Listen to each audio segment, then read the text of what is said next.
बिस्मिल्लाहिर्रहमानिर्रहीम। अस्सलाम वालेकुम नाज़रीन, मैं हूं जावेद चौधरी। ख्वाज़-ए-रात बलोचिस्तान रकबे के लिहाज से पाकिस्तान का सबसे बड़ा सूबा है। ये सूबा मादनियात और कुदरती वसाइल के हवाले से दुनिया के 12 कीमती तरीन खित्तों में शुमार होता है। बलोचिस्तान में तेल, कुदरती गैस, सोने और कोयले के वसी ज़खायर हैं। इस खित्ते में रहने वाले लोग बलोच कहलाते हैं और बलोच सदियों से सब कॉन्टिनेंट के कुदरती और मुफ्त मुहाफिज चले आ रहे हैं। लेकिन बदकिस्मती से पिछले 40 वर्षों में हमारी वफाकी हुकूमतों की गलत पॉलिसियों के बायस बलोच सिंध और पंजाब से दूर हो गए हैं और अब हालत यह है कि बलोचिस्तान में अलहदगी के नारे लग रहे हैं। यहां मैं आपको अपनी जिंदगी का एक छोटा सा वाकया सुनाता हूं। 2 बरस पहले मेरे पास कायदा यूनिवर्सिटी का एक बलोच तालिब इल्म आया। उसके हाथ में 2 फाइलें थीं। उसने फाइलें खोली, कागज निकाले और ये सारे कागज मेरे सामने फैला दिए।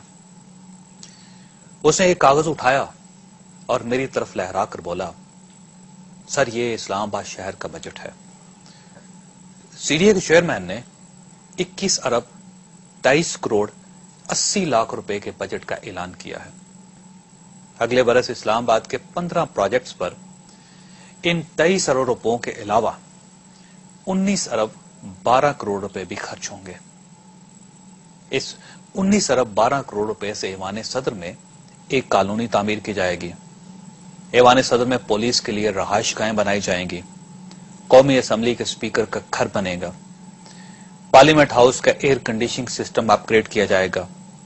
क्लोज सर्किट टीवी सिस्टम लगाए जाएंगे। सेक्रेटेरिएट, फॉरेन ऑफिस और पार्लियामेंट हाउस के सेंट्रल एयर कंडीशनिंग सिस्टम की मुरम्मत की जाएगी। ऐवान सदर, सेनेट हॉल और पार्लियामेंट हाउस का फर्नीचर बदला जाएगा और पार्लियामेंट हाउस में स्टैंडिंग कमेटियों के चेयरमैनों के लिए नए दफातर बनाए जाएंगे। और अगर हम इस रकम को बजट की असल रकम में जमा कर दें तो ये 40 अरब 35 करोड़ 80 लाख रुपए बनते हैं। नाज़रीन, मैं खामोशी से उस नौजवान की बात सुनता रहा। उसने मुस्कुराकर मेरी तरफ देखा और दूसरा कागज उठाकर बोला, इसके मुकाबले में 2006-2007 में बलूचिस्तान के पूरे सूबे का बजट 59 अरब 69 करोड़ रुपए है और इसमें स्टेट बैंक का 17 अरब रुपए का कर्जा भी शामिल है। अगर हम ये 17 अरब रुपए निकाल दें तो यह रकम 42 अरब रुपए बन जाती है। गोया इस साल पूरे बलूचिस्तान पर सिर्फ 42 अरब रुपए जबकि इस्लामाबाद पर 40 अरब 35 करोड़ 80 लाख रुपए खर्च किए जाएंगे। वो रुका, उसे कागज उठाया और बोला, आप बलूचिस्तान का तरक्याती बजट भी देखिए। हुकूमत पूरे बलूचिस्तान के तरक्याती कामों पर 10 अरब 82 करोड़ रुपए खर्च करेगी। मैं खामोश रहा। वो रुककर बोला, सर बलूचिस्तान का रकबा 3,47,190 किलोमीटर है और क्या यह जुल्म नहीं कि हुकूमत 906 मुरब्बा किलोमीटर के इस्लामाबाद और 10 लाख लोगों पर 40 अरब रुपए खर्च करे जबकि 3,42,180 मुरब्बा किलोमीटर के बलूचिस्तान और 1 करोड़ बलोचों की तरक्की पर सिर्फ 10 अरब 82 करोड़ रुपए खर्च किया जाए। सर क्या यह जुल्म नहीं? ऐवान सदर से पार्लियामेंट हाउस तक निस्फ किलोमीटर की तरक्की पर 19 अरब रुपए खर्च किए जाएं और गवादर से लेकर योब तक और हब से लेकर चमन तक 3.5 लाख मुरब्बा किलोमीटर पर सिर्फ 10 अरब रुपए और 42 करोड़ रुपए खर्च किए जाएं।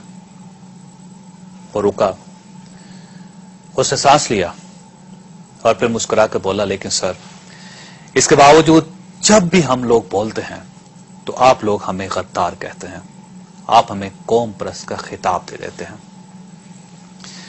साथ हमें यह मानना पड़ेगा कि वफाक का बलूचिस्तान के साथ रवैया बेहतर नहीं था। हमने आज तक बलूचिस्तान से बहुत कुछ हासिल किया लेकिन इसके बदले में इसे गद्दारी के टाइटल, गुर्बत, बेरोजगारी, नफरत, बम, मिसाइल्स और फौजी ऑपरेशंस के सिवा कुछ नहीं दिया। बलूचिस्तान की गैस से पाकिस्तान के 162 छोटे बड़े शहर और कस्बे फायदा उठा रहे हैं लेकिन बलूचिस्तान इस गैस اور اس کی آمدن سے محروم ہے۔ بلوچستان کی گیس سے پنجاب، سندھ اور سرحد میں 1,18,000 چھوٹے بڑے صنعتی یونٹ چلتے ہیں۔ کھاد اور سیمنٹ بنانے والی تمام فیکٹریاں گیس سے چلتی ہیں، لیکن بلوچستان میں کوئی فیکٹری، کوئی مل اور کوئی صنعت نہیں۔ اور اس کی وجہ سے بلوچوں کے ذہن میں یہ بات بیٹھ گئی ہے کہ ان کی گیس سندھی اور پنجابی لے جاتے ہیں اور بلوچوں کے حصے میں صرف پائپ لائن آتی ہے۔ یہی صورتحال کوئلے، سونے اور دوسری معدنیات کے ساتھ ہے۔ یہ معدنیات بلوچستان کی ہیں، لیکن فائدہ دور سے صوبے اٹھا رہے ہیں۔ ناظرین، بلوچوں کے ساتھ دوسرا بڑا ظلم آپریشنز ہے۔ بلوچستان میں پچھلے 40 برسوں سے وقفے سے آپریشن جاری ہیں۔ ان آپریشنز میں اب تک بلوچستان کے سینکڑوں لوگ مارے جا چکے ہیں، اور ان لوگوں میں نواب اکبر خان بگٹی جیسی شخصیت بھی شامل تھی۔ اس وقت بھی سینکڑوں کی تعداد میں بلوچ نوجوان جیلوں میں بند ہیں، اور ان کا کوئی پرسان حال نہیں۔ ان حالات کی وجہ سے آج پورا بلوچستان غم اور غصے کی انگیٹھی بن چکا ہے۔ پورے بلوچستان میں آگ دہک رہی ہے اور لوگ کھلے عام علیحدگی کی باتیں کر رہے ہیں۔